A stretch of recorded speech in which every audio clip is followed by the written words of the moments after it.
Desmond Gets Free by Meyer with illustrations by Kim Pham.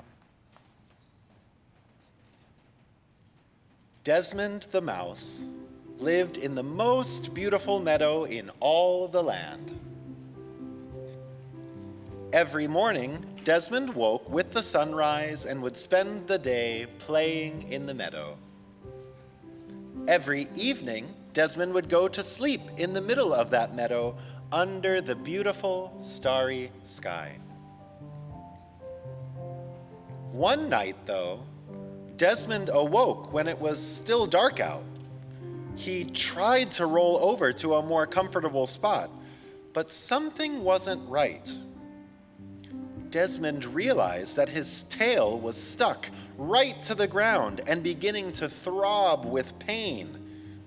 He felt behind him, and there was a huge boulder that seemed to have fallen in the middle of the meadow, just on his tail. Desmond pushed on the boulder and tugged on his tail.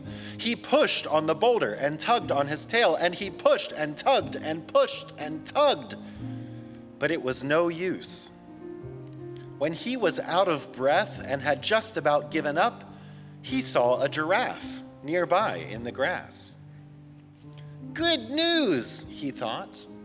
"Oh, giraffe," Desmond cried, "could you please push the boulder a few inches in the other direction so that I could go free?" The giraffe looked at Desmond and laughed, the way giraffes do. "Silly mouse," said the giraffe, "that's no boulder.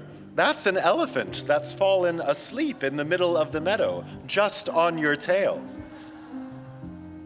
"Well, if you could just wake the elephant and ask him to roll over just a few inches in the other direction, I could go free."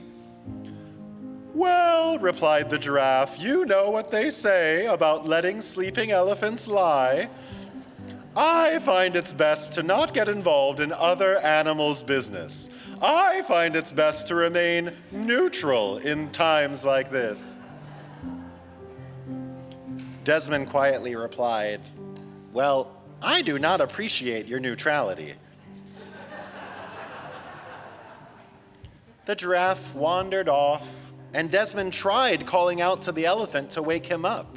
But those giant ears were just too far away on the other side of that giant elephant body.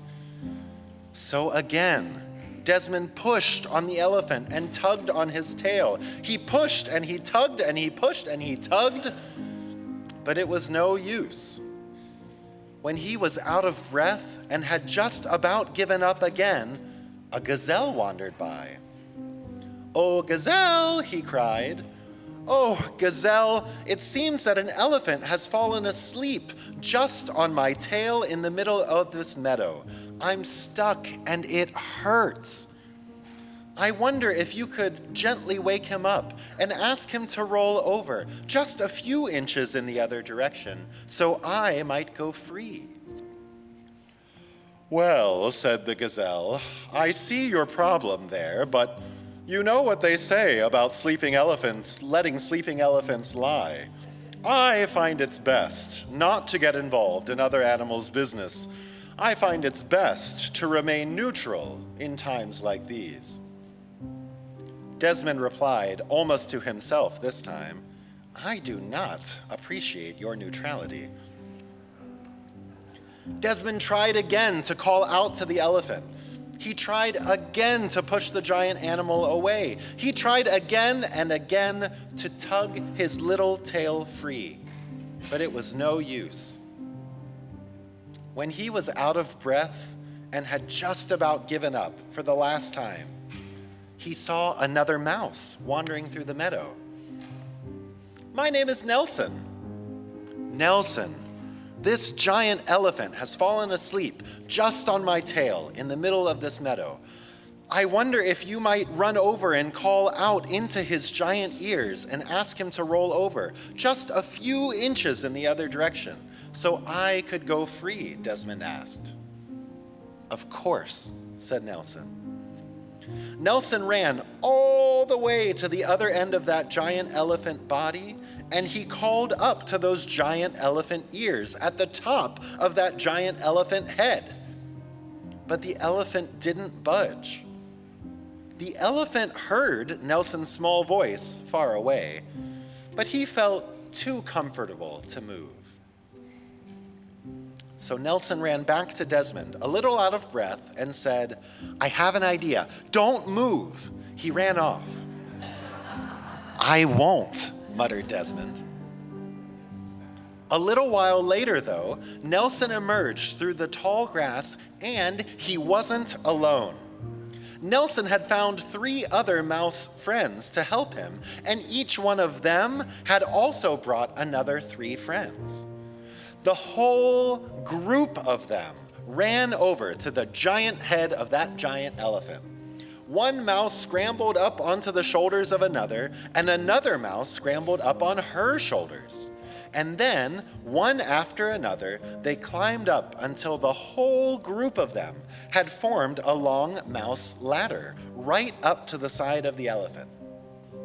At last, Nelson climbed up the shoulders of his mouse friends, one on top of the other, until he was way up on that giant elephant head, standing next to that giant elephant ear. "Excuse me," he called out right into that ear. "It seems you have fallen asleep on my friend's tail in the middle of this meadow. I wonder if you could just roll over a few inches in the other direction so that he might go free." The giant elephant made a giant low groan. "I'm comfortable just where I am. Go away." So Nelson asked more of his mouse friends to climb up. One by one, they helped each other up the side of the elephant. One by one, they called out into the giant elephant ear on top of that giant elephant head. Again, the giant elephant made a giant low groan. "Grumph! I'm comfortable just where I am. Go away." But then Nelson had an idea. He whispered to the mice, and then all at once, in one voice, they yelled out together, "Excuse us! It seems you've fallen asleep on our friend's tail in the middle of this meadow. Roll over a few inches in the other direction so he can go free." This time, all those voices together, right next to the elephant's ear, were too loud to ignore. "I was comfortable where I was, but I'll move over if you just agree to stop making such a racket," the elephant cried out. And then the elephant rolled over, just a few inches in the other direction. Nelson and the other mice helped each other climb back down, and Desmond was finally free. Desmond and Nelson and all their mouse friends spent the rest of that beautiful day playing in the middle of that beautiful meadow. The end.